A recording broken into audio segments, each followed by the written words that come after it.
what's going on. Map choice. Alright.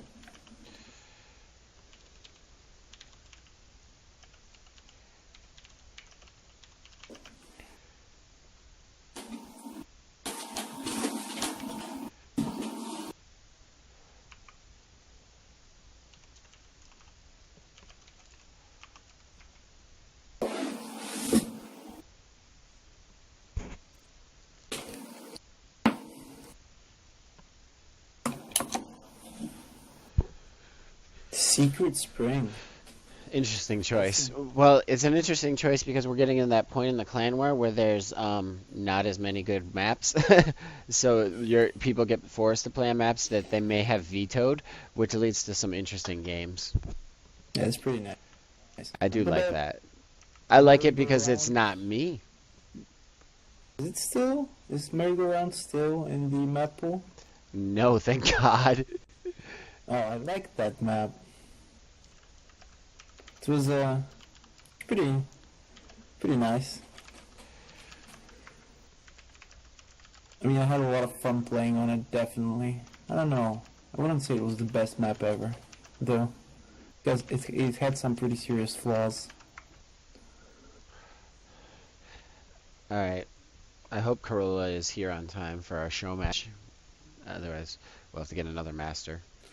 Wait, we have a show match after this, by the way. Yeah. Well, I have to go to sleep, though, because it's getting pretty late here. Ah. Is it, it's the best of 5, right? No. Best of 9. Yeah. God. Okay. Yeah, sure. 5 players per team, that's what I meant. 5 players per team, yeah. Oh. One is left alive. If everything goes to the roller match. Who, Ice Cold is in now, right? Or is it Stark? No, it can't be Ice Cold. Oh yeah, Ice Cold, yeah. He won. He won last game. That's what I thought. Pretty convincingly, that too. Even though he failed with his even though he failed that, I think somebody from his team has probably said, "Dude, you had no guys on gas at your main." Like that. Yeah, that was a big slip up, but it didn't hinder him. He forced Albi in a very uncomfortable situation from which really there was no easy way to get out of, especially on Deadwing, which is a map that's really convenient for 4-base turtling. You can just... Yeah, you can basically turtle on 4-base really efficiently on this map.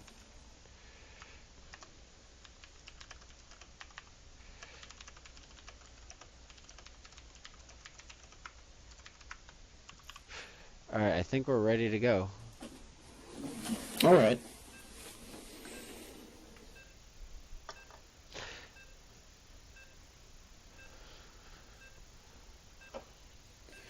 Two, one.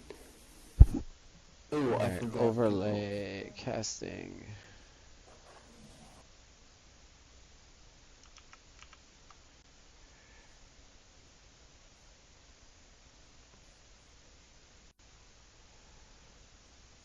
Hey, the casting worked. All right. I'm excited. I'm going to do the introductions this time. All right. In the 7 o'clock position from War, it is Ice Cold. And his opponent from the Risen community, it is Ready to Burn. So, we do have a request for a pause. Yeah, I think so. Ego, bro. I'm really sorry, but you got to head out? Yeah, my roommate pretty much wants me to shut up, so I'm gonna have to go because it's cool. 2 o'clock, and I really don't want to piss him off. So sorry to everyone, but I'm gonna see you tomorrow, guys, probably. All right, thank you for stepping in. Thanks Later, very much, bro. If you can throw before you leave, are you there? Yeah. Can you just hop up into the other TeamSpeak channel and ask one of them to pop in with me? Sure. Thank Yep. you.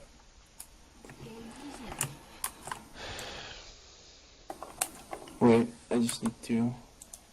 All right, so we saw some multi-base Protoss play out of Ice Cold, which wasn't terrible. I mean, he made the mistake of obviously forgetting his gas, but let's talk about Secret Springs and User left your channel. things I don't like about this map.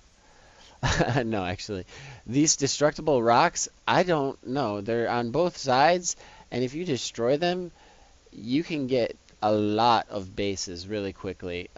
So I've played Zergs on this map who have expanded like everywhere.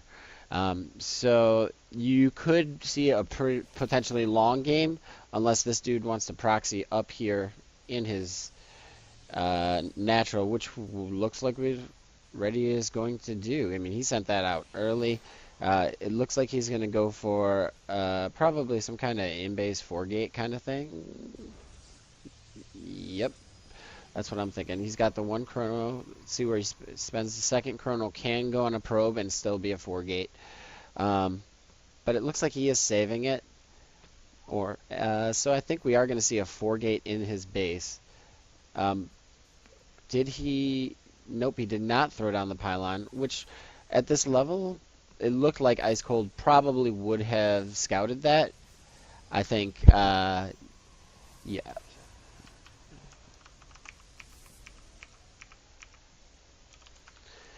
All right. So meanwhile, let's see what's going on. Cybercore down, nothing unusual. The pylons are. Where is Ready to Burn second pylon? Not in existence. That is a problem because he is supply blocked at 18, and that's a problem. And I also this will block this. I don't know, but I think it's going to delay mining of the gas geyser a little bit. Typically, you want it like right there, I think, with maybe another building there to if you're going to wall off. But there's been a lot of PvPs today, which is great because I've been studying PvP. But the Warp Prism or the Cybernetics Core is about the same time for both. One Ice Cold did slightly slower on his Warp Gate technology, but he has more gas. So it's going to come down to what kind of what's he going to do with the gas? What kind of aggression? Because you don't take this much gas if you're going to early expand, right? So he is putting a warp-in pylon. He was going to put it up at the front, but I like the position of putting it here because you can. It's not a far reinforcement path if he has to block that ramp, and he is going to get that probe before it does anything nefarious. That's right, I said nefarious. You'll all have to deal with my gigantic vocabulary. 2 on gas. The pylon doesn't seem to be hindering anything, really. If anything, they're moving along pretty quickly. So, let's see. First signs that Stargate is down, and Ice Cold is kind of patrolling around his base, which is something you really have to do as a Protoss player because there's so many cheeses that can come down. And you really just want to make sure nothing's in your base and nothing's really right outside. Even if I was playing a Terran, I would even scout like here and here for proxy 2 racks up there. There's a pylon going down here, so it looks like Ready to Burn wants to be aggressive with what he has. But his army is not quite all the way there yet. Is he chronoing out? Yeah, so unfortunately his warp and pylon did not line up with his warp gate technology, and that mothership core is not going to have enough. But the void ray is actually going to be really, really helpful because it can snipe. Void rays do actually kill Colossus fast. If he has a couple of them, that's even better. And he is going to get a second one. So, we will see. Shout out to the viewers. Mammoth is out there. He's apparently 20-1 versus Zerg this season, which is amazing.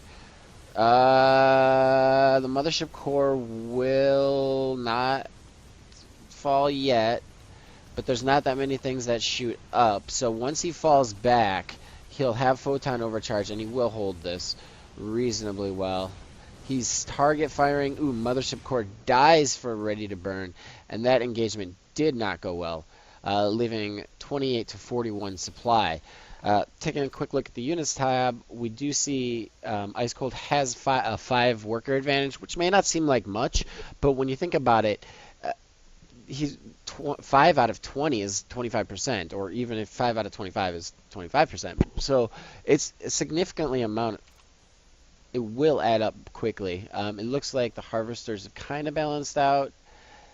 The gases, 3 and 3 on each for almost both players. It looks like there's 2 on Ready to Burns, which will hurt.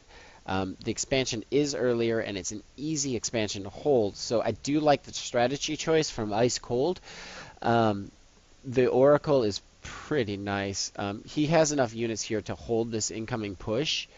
And ooh, the probe scouts the Oracle, and the Oracle scouts the Stalkers. So he knows he's against one base. So all he really has to do is just kind of weather the storm. He's going to chase them back to their base a little bit, and then wait for this extra income to kick in, I would think. Unless he puts a forward pylon down and keeps the aggression down, but he doesn't have a probe with him, which is why he pulls back his army. A wise decision. He will get 0, 1, 2. How's his micro? 3, 4, 5, 6. Oh my God! React. 9. Stalkers were there. Just saying. The expansion is late, comparatively. 10 minutes, just getting your natural is going to be really hard. He opened up with a 4-gate that didn't work, and that is really hard to transition out of. You Protoss players out there feel my pain.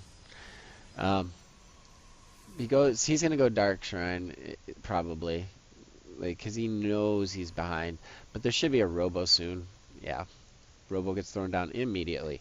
So, I'm really liking Ice Cold's position. He's already got 3 and 3 on gas, so he's gonna have. Let's just take a quick look. He's got more than twice the gas income because this is down to 1 out of 3, and this is not at all. So there's essentially 4 workers mining versus 12. That's a huge difference in PvP. And as soon as that Robo facility pops out, he'll get an observer, and he'll get some more void rays, and he will probably just be able to walk across the map and crush. Because I don't see sentries in Ready to Burn's force anywhere. He does not have them.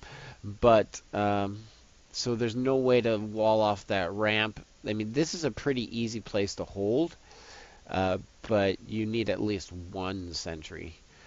But the void rays count is rising, and they can obviously fly past that. So I think we're going to see a move out here. This Stalker is going to see a bunch of Stalkers. Never mind, wrong team. So he's going to go back home and try to macro out of this. But considering it's 50 to 22 workers at this point, that's going to be a difficult task. Saturation wise, we've got 14 and 23 on Ice Cold's workers here. Meanwhile, he's actually looking to take a 3rd. I do like Ice Cold's style, multiple base play, but right now, if he's a little more game sense, I think he just wins.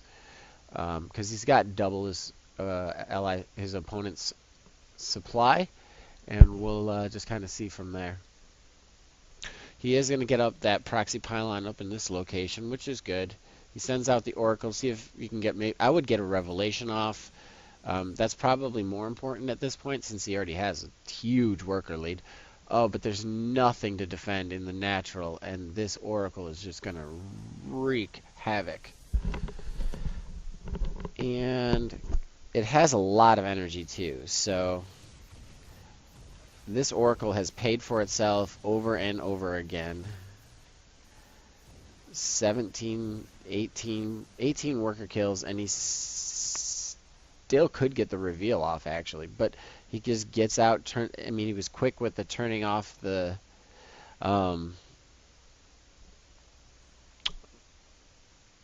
Pulsar Beam. Thank you.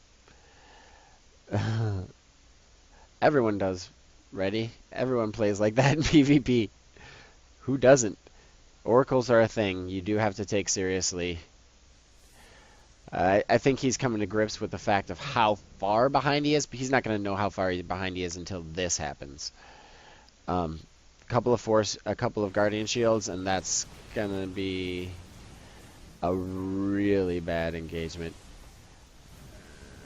I think he just shot his own. That's okay. It doesn't matter because there's so many units from Ice Cold here.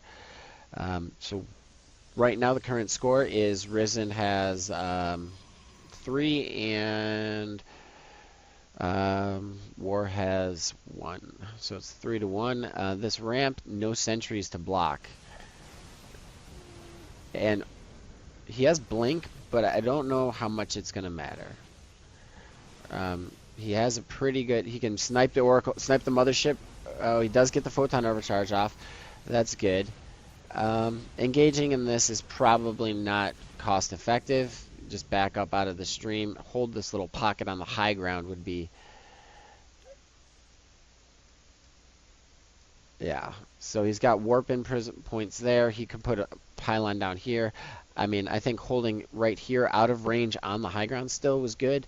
But it doesn't really matter because he does get high ground vision from the Void Rays. So, we'll see what happens. So we did go Blink. But Blink's... He's getting a lot of Blink Stalkers. What are his upgrades? 1-1, but he's got 1 on shields. Okay. Versus the 0-0. 156 supplied at 73. And he knows that if he keeps him on 2 bases, especially since he doesn't even have guys on his gas on his natural, and he did fix his main, so that's good. He is chronoing out upgrades. When you're behind, upgrades are one of your best friends. If you can get a huge upgrade advantage, that's going to be very beneficial in a comeback situation. I'm going to zoom out a little bit in case I want to see this entire battle. He just cannot engage that. That's just he's got 2 Immortals, 6 Void Rays, 11 Stalkers, 2 Sentries for Guardian Shield if he chooses. So all he's got 2 Colossi in the mix too. He's 4 Colossi in the mix. He's just gonna crush. He can just go straight through and attack the army and then focus down the Nexus. He blinks into trying to pick off what he can, but he's just gonna get dead. So that's a pretty brutal way to die with all those Colossus in the mix. And he takes out the core, so no more Stalkers. So, all right, Ice Cold is our winner, and we're going to continue on 3-2.